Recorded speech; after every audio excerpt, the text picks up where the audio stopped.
Okay, so if you're looking for a used luxury German car that isn't too old and you don't really have $60,000 to spend, what would be a good option? Well, I would argue it's this car right behind me.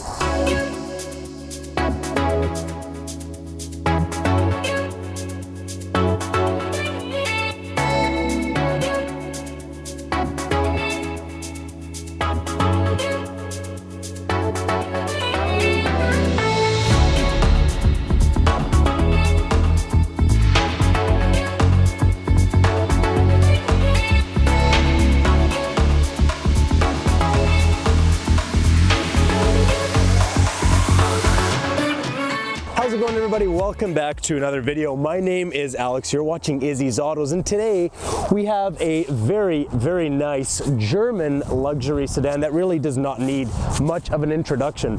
But behind me we have a Mercedes E550 sedan. So what is different with this E550 compared to, let's say, a lower model E series or even the E63? Well, this one, in my opinion, is probably one of the best packages that you can buy if, let's say, you don't have the money to buy a C63. And the reason for that is this car comes with a twin turbo V8. Now, the only other option that you would have to get the twin turbo V8 would be to go with the C63. This car right here produces 402 horsepower and 433 pound-feet of torque. So one of the things you're going to notice with this Mercedes is the fit and finish is absolutely top notch. The materials, the bits and pieces they use, the slabs of aluminum they've cut, the knobs, the tactile feeling buttons, it all feels very nice. The leather that they use as well, you could tell this is not cheap leather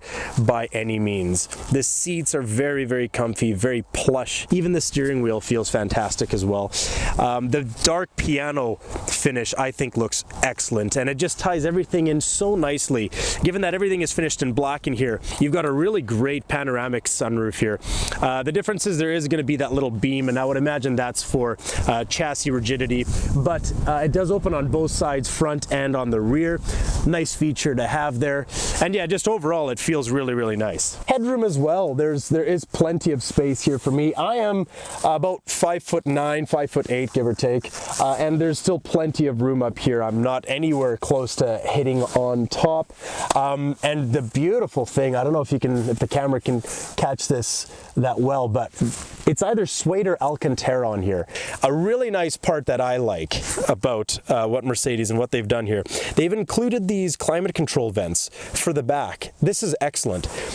Generally speaking, these vents right here, they help, but they're not going to, you know, keep everyone that much warmer, because at the end of the day your hands get really cold and your face gets cold. This comes a very long way. Really happy Mercedes integrated that into the rear. That's a really fantastic and welcomed addition.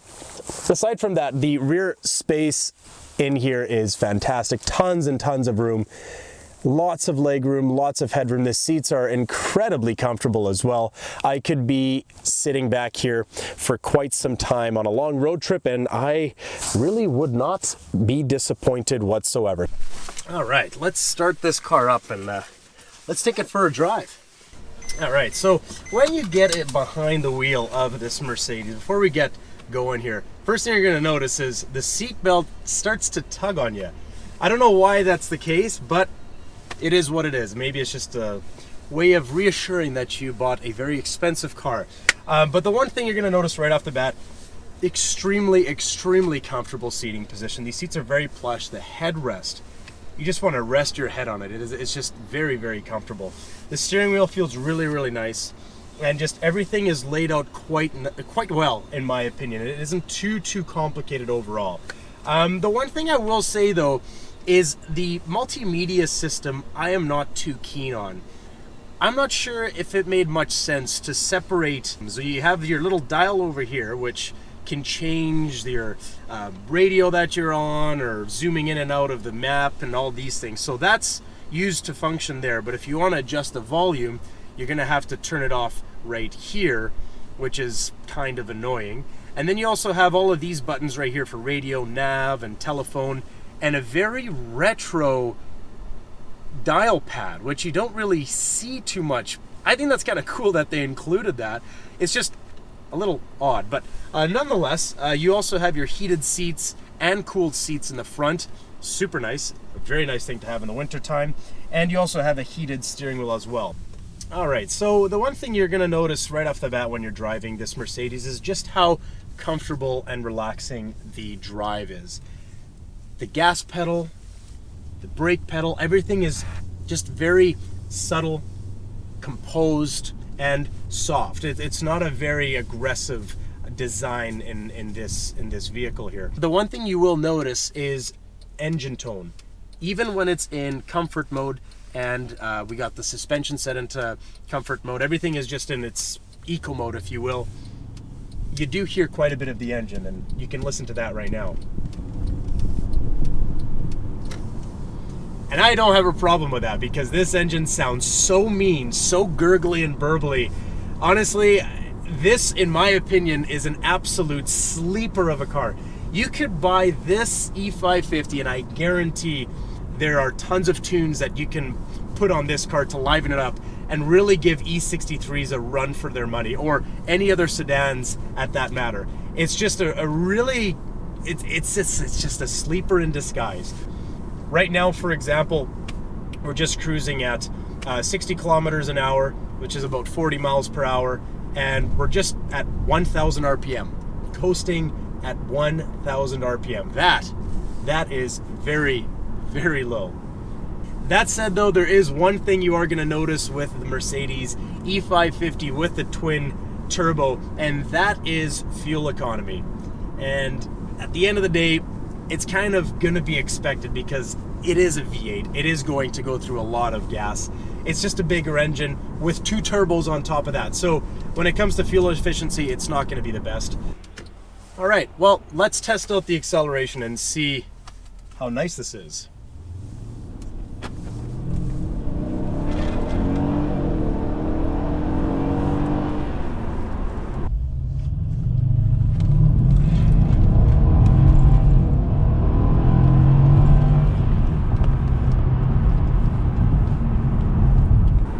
Okay, it's fast. That is a fast car.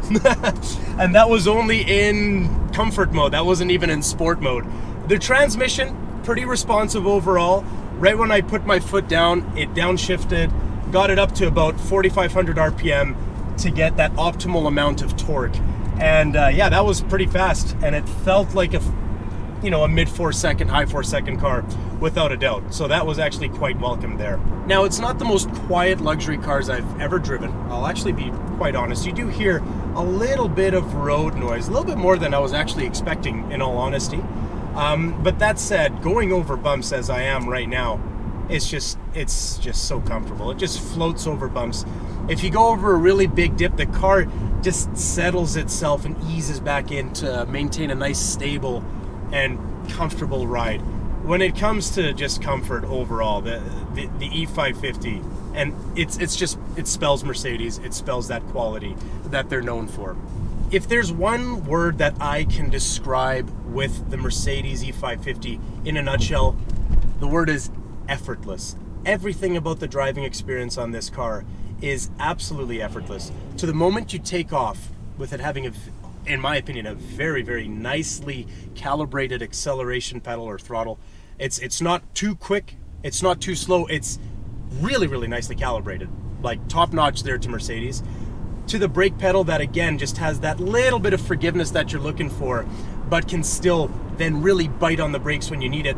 It's just, everything is just done super, super well and very, very nicely. So Mercedes gets top marks on that. The steering feel, again, this is a luxury vehicle, so don't expect it to be very aggressive or direct or anything like that. But honestly, overall, it's just really well weighted, especially in the low corners. It just kind of floats around. But when you start to go through the corners, it kind of gains some weight in there, some steering weight, which is obviously going to be artificial, but nonetheless, really, really well balanced. So let's take a look and see the difference and what we can expect now with the driving dynamic of the Mercedes in its all-out sport mode.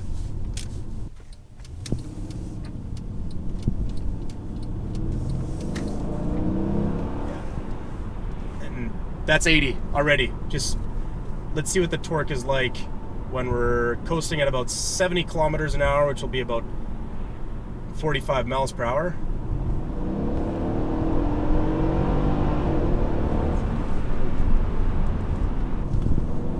It's just got so much torque, effortless torque. And given that it's a pretty heavy car, you can tell the moment you step on it, the car pitches a little bit, but what a nice engine. The one thing that isn't the sharpest, I'll be honest, is the downshifts and the upshifts. When you're in manual mode, they're not that fast. So don't expect to have something like, like a Porsche PDK or anything like that. But, it gets the job done. But it's just this torque that's just so addicting. You just want to put your foot down every time because it just, it feels so nice. Yeah, well done, Mercedes. You guys did great. You guys did really nice, really good job. All right, guys, so that's all for me today. I hope you enjoyed this video, and I hope it was a helpful one for you too, especially if you're looking at buying the E550. It would be greatly appreciated if you could leave a like on this video, and also let us know what your thoughts are on the Mercedes E550. Do you own one? Are you planning on getting one? Do you like them? Are they a little too luxurious and you want a little bit more sportiness, so you would go with the E63? Let us know in the comments section below, and we'll see you in the next one.